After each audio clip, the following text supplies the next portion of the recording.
কিভাবে যুদ্ধ বন্ধ করা যায় সেটি নিয়ে যখন আমেরিকার ফ্লোরিডায় বৈঠকে বসেছিলেন মার্কিন ও ইউক্রেনের উচ্চপদস্থ কর্মকর্তারা, তখনই ইউক্রেনের বিরুদ্ধে ঐতিহাসিক বড় জয়ের খবর দিল পুতিন সেনারা। পূর্ব ইউক্রেনের গুরুত্বপূর্ণ শহর পোক্রোভস্ক দখল করেছে রাশিয়া। স্থানীয় সময় সোমবার এ দাবি করে মস্কো। তবে মস্কোর এ দাবি প্রত্যাখ্যান করেছে কিয়েভ।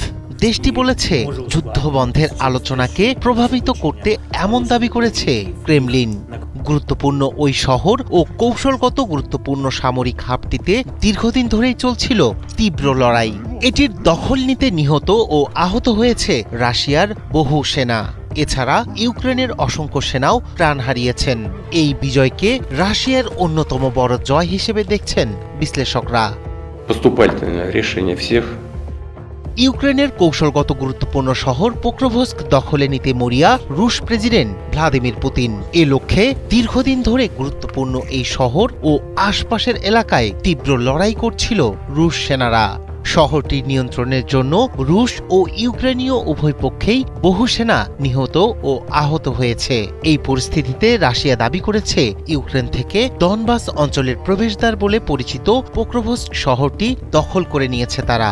এই শহরটি পূর্বাঞ্চলে ইউক্রেনের অন্যতম লজিস্টিক হাব হিসেবেও পরিচিত। সোমবার টেলিগ্রামে দেয়া এক বিবৃতিতে এ তথ্য জানিয়েছে ক্রেমলিন। রুশ সেনাবাহিনীর চিফ অব স্টাফ ভ্যালেরি গেরাসিমকে উদ্ধৃত করে পোস্টে আরও বলা হয়, খার্কিভ অঞ্চলের ভসান্স্ক শহরটিও রুশ বাহিনী দখল করেছে।